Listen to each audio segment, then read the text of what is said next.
Sa tahasang sinabi ni Pangulong Bongbong Marcos na mabibigo ang isinusulong na ihiwalay ang Mindanao dito sa Pilipinas. Giit ng Pangulo, mali ang batayan ng mga nagsusulong ito at insulto ito sa saligang batas. Sabi pa ng Pangulo, mismong mga mambabatas galing Mindanao ang hindi sang-ayon sa secession. Matatandaang si dating Pangulong Rodrigo Duterte ang nagmungkahi ng paghihiwalay ng Mindanao sa Pilipinas. Sa gitna yan ng alitan ng ilang mambabatas, partikular na kaugnay sa usapin ng charter change. Pero ayon kay PBBM, hindi naman kailangan ng secession dahil maayos naman ang pamamahala sa buong bansa, maging sa Bangsamoro Autonomous Region in Muslim Mindanao. Nananawagan din ang Pangulo na itigil ang mungkahing ito dahil malaking paglabag ito sa saligang batas. Narito ang kanyang pahayag. The new call for a separate Mindanao is doomed to fail, for it is anchored on a false premise, not to mention a sheer constitutional travesty.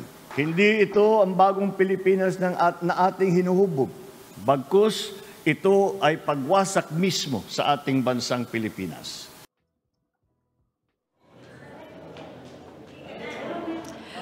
Sinabi rin ni Pangulong Marcos na hindi kinikilala ng konstitusyon ang karapatang magrebelte at may katumbas itong kasong kriminal. So alam nyo, ito, nagbigay ng statement si Pangulong Marcos na parang sinasabi niya doomed to fail daw yung nais ni Pangulong Duterte. Alam mo, ako, naniniwala naman ako na medyo mahirap pa sa ngayon. Honestly, medyo mahirap. Kaya lang, siguro maganda, Mr. President, pakinggan nyo na lang din yung mga taga Mindanao. Bakit nila gusto? As a matter of fact, matagal na po itong gusto na to. Pinigilan lang ni Pangulong Duterte yan noong time. Naalala ko talaga, hindi ko lang mahanap yung speech niya na yun .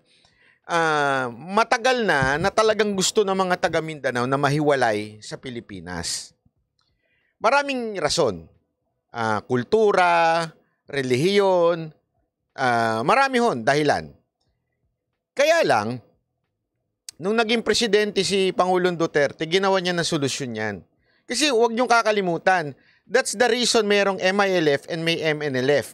It is because gusto nilang mahiwalay. Ngayon, hindi ibig sabihin tama yon. Kaya nga, pinabalik loob, pinabalik gobyerno itong MNLF at saka MILF. Ngayon, ginawa ng paraan ni Pangulong Duterte yan. So, ginawa niya yung, inaayos nila yung BARM. Marami pong ginawa si Pangulong Duterte at paulit-ulit niya sinasabi na Moro ako, may lahi akong Moro, naintindihan ko kayo. At sisiguraduhin ko na yung mga hinaing ninyo ay maaayos. Diba? Ibig sabihin, yung budget, lahat. Kasi ang talaga nagiging problema, alam ninyo, sa Kamara pa lang, problema na ho yan. Pag Mindanao ka, congressman ka, laging mababa ang budget nila. Kasi hindi ka kailangan ng speaker . Kaya nga sinabi niya noon na hindi sila pababayaan noon. At alam nyo, yung mga bill project ng administrasyon ni Pangulong Duterte ay talaga naman nag-focus din sa Mindanao. Talagang finocus din niya. Tinulungan din niya Mindanao. Talaga. Kaya nga, medyo huminahon. Kaya lang, dahil sa kawalangyaan ng Kamara ngayon, at ang nabibigyan lang, o sabihin na natin, yung mga congressman ng Mindanao, ayaw. Siyempre, kung ikaw ba naman ang makatanggap ng lintik na baon, naturalmente ayaw mo. Di ba? Pero ang pinaka-issue dito, Mr. President Marcos, kahit it will doom to fail, yung sinasabi ninyo, maganda siguro pakinggan ninyo yung kanilang reasons. Why ba kayo gustong umalis? Anong dahilan at gusto ninyong umalis? Yun lang ho yun. Kasi kung hindi naman ninyo pakikinggan, wala din po. Para lang yung sinabing shut up, ganon. Sandali ho, Mr. President. Hindi ho yan something na walang basihan. At yung sinasabi naman nila na hindi yan legal, legal po yan. Kasi paulit-ulit naman sinasabi ni Pangulong Duterte, in a peaceful means. Ito ha, pakinggan natin to ha. Iginit ni dating Pangulong Rodrigo Duterte na daraan sa legal na paraan ang isinusulong niyang paghiwalay ng Mindanao sa Pilipinas. Sinabi po yan ng dating Pangulo sa panayam ni dating Presidential Legal Counsel Salvador Panelo sa programang Radyo Bandido RJTV.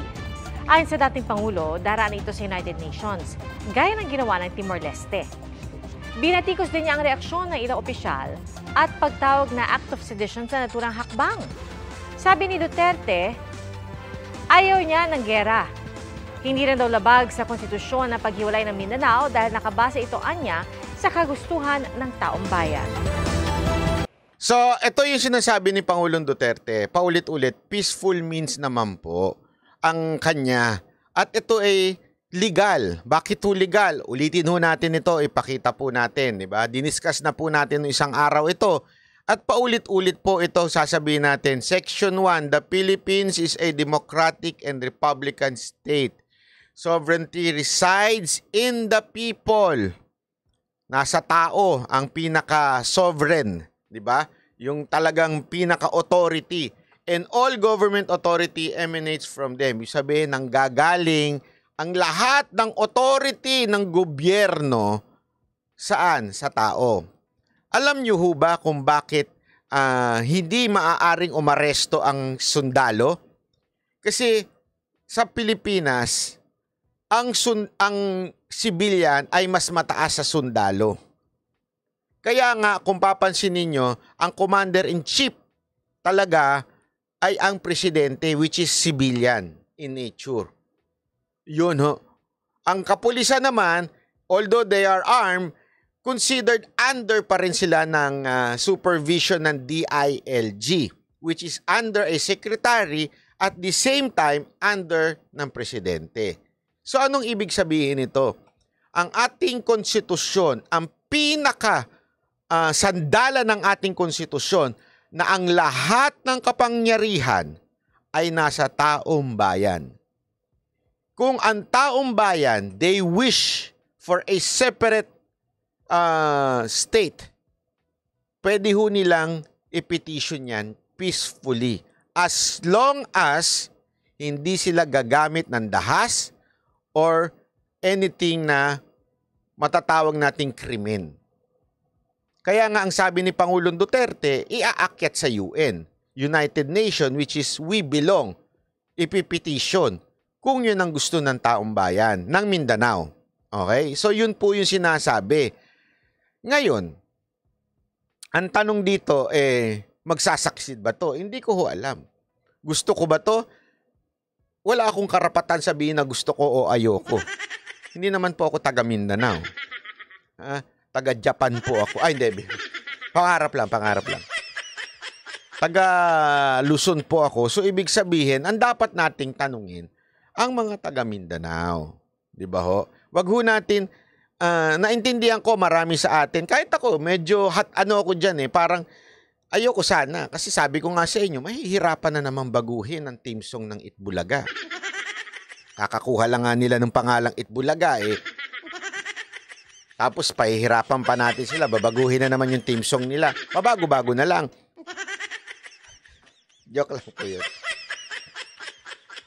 Pero gayon pa man, sana wag natin isang tabi yung gusto ng mga taga Mindanao. Tanungin natin sila. Sila ang tanungin natin. Di ba? Kasi bakit tayo, ito lang ganito lang kasimple. Bakit matatakot ang mga leaders natin, ang gobyerno natin matatakot kung sa tingin natin, nabibigay naman natin ang tama sa kanila.